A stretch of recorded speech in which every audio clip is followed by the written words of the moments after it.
Anon buys the Everfree forest. Chapter 5. Anon once more engages in advanced diplomatic tactics. Part 1. You are Off-Passer Anonymous of the Federation of the Everfree, and fuck do you want a nap. Been about 2 months since the Griffins arrived. The renovations are complete and the castle fully staffed by an adequate, if occasionally quite gruff staff, of Griffins. All of the old regime's regalia had been removed in favor of banners bearing your own personal standard. Where once solar and lunar banners flew tattered and disheveled, the golden boughs of Everfree waved proudly in the breeze. You had even been nice enough to have most of their old regalia and the like delivered back to them. The structure itself is no longer in danger of collapsing at any moment, well, aside from a few stained glass windows here and there, but you decided they weren't replacing. For the time being, everything is shipshape.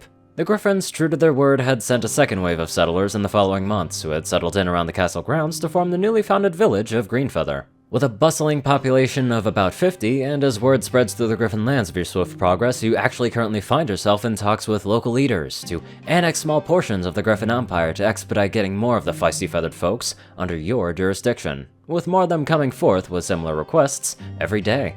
As much as you don't want to take on even more work, you can't just let these sad, lost, sassy burbs muck around pitifully in their own self-inflicted squalor if you can help them. And as much as they like to gripe and moan, having a leader who wants to improve their living conditions seems to have given them a bit of that old pre-Gudo spark back. You currently sit in what was formerly the throne of the newly dubbed Nameless Castle, perched on a simple but very comfortable office chair behind a fairly nice desk. The desk is mahogany, very fine material, very expensive. Or it would be if you didn't live in an actual forest. You find yourself listening to a report from Gallus, who you have dubbed your Beobacter of Internal Affairs. Which, considering the scope of your current population, mostly entails informing you of pending repairs, new structures, and roads being erected and planned. Also, the general goings-on in your neck of the woods, pun intended. Construction of the wall surrounding the village is going pretty alright. Sumner told me it should be finished by the end of summer. The little twink Borb said, with a small shrug as he eyed you somewhat casually, lazily even. Zakora wrote back yesterday and said that she would be down to integrate into federal territory to take that advisory position, and accepted your proposal of... He pulled what you presumed to be the letter in question from out of a saddlebag. Unlimited Z-word pass in exchange for perpetual tax exemption. You smile wider at this, rubbing your hands together as you motion for him to hand you the letter. He rolls his eyes and does so, and you quickly open a drawer and squirrel the evidence of your newfound immense power away in a folder for later. Excellent work, Alice. And what of Captain Gilda? How goes the ongoing training of the Everfree Rangers? It goes just fine, you big pink dweeb. A somewhat harsh female voice sounds out as the Griffin girl in question popped her way into your meeting room, sporting a green vest and beret sporting the golden bows. Everyone seems to be getting used to flying in the forest pretty quickly, but what else can you expect with a bad-to-the-bone babe like me at the helm? She said, puffing out her chest a bit and looking quite pleased with herself. You had been right in your assumption, it seemed. Giving her a position where she could bark out orders and point out other people's, Griffin's shortcomings all day had really brought out her good qualities. Excellent work, Captain. Proceed with normal patrols as scheduled, but please make sure that the extra forces are deployed routinely to protect the workers at the unfinished portions of the wall. A lot of nasty customers out here, after all. I'd hate for one of them to get what they came for. Yeah, don't tell me how to do my job, Lamo. She said, as she turned her beak up at you and walked away, her tail swaying in a cat-like manner which bellied her to actual pleasure at the praise as she stalked off. You smile softly and wave her off before turning your attention back to Gallus. So, anything else I should know about? Huh?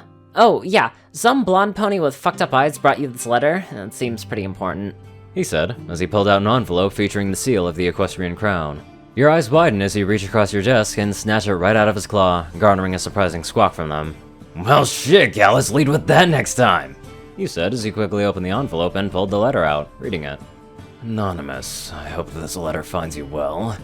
I once again apologize for the conduct of Princess Luna at our last meeting. Though I suppose considering your position, you do not consider it something requiring an apology. Knowing you, you probably found it incredibly funny. I would also like to thank you on behalf of the sisters for returning the bulk of the relics myself, and my friend's catalog during our own visit to the castle, which, as I have been quite sternly informed by several lawyers, did not constitute a substantial claim to the grounds due to the unofficial and brief nature of our visitation, and a lack of distinct purposeful claim to ownership at the time of said visitation. Under ISBA guidelines, Celestia seemed quite pleased with the offering, while Luna seemed less than thrilled when she found a griffin feather in one of the boxes. Fortunately, with the aid of several doses of muscle relaxant, Celestia and several medical professionals were able to dissuade her from an immediate declaration of war. In any case, I wish to inform you that myself, Princess Celestia, and yes, Princess Luna will be making a trip out to Greenfeather to have a meeting with you in regards to several key resources the Crown wishes to negotiate with you in regards to gaining continued access to in the face of your newfound ownership. We will be arriving this afternoon and are eager to get this all settled and out of the way. Warmest regards from your friend, Princess Twilight Sparkle.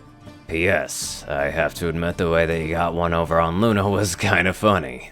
You smirk and pump your fist, pleased with the closure of the letter before your eyes go wide and realization strikes. Oh fuck, wait, they'll be here in a few hours.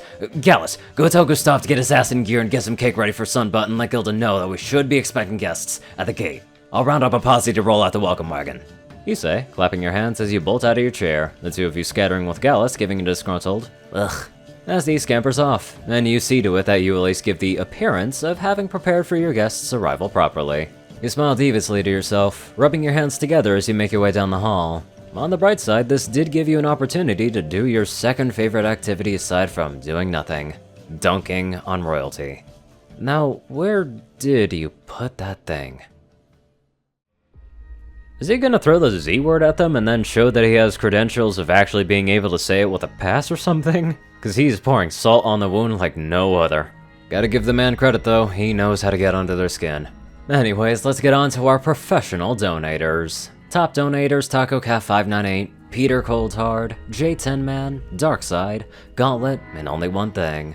Zar630, Strix, Rayden, Narwhals, Blackmoonheart, Drake Lovedragon, Pastel Skies, Austin Rollin, Crazy Killer 557, Stu Hex, Dospo, Madman Stan, Delta Omega, Jack Hadge, Runescythe 9852, Leslie Prickett, Hunter Norman, Stephen Bingham, Line God 12, and many more royal people.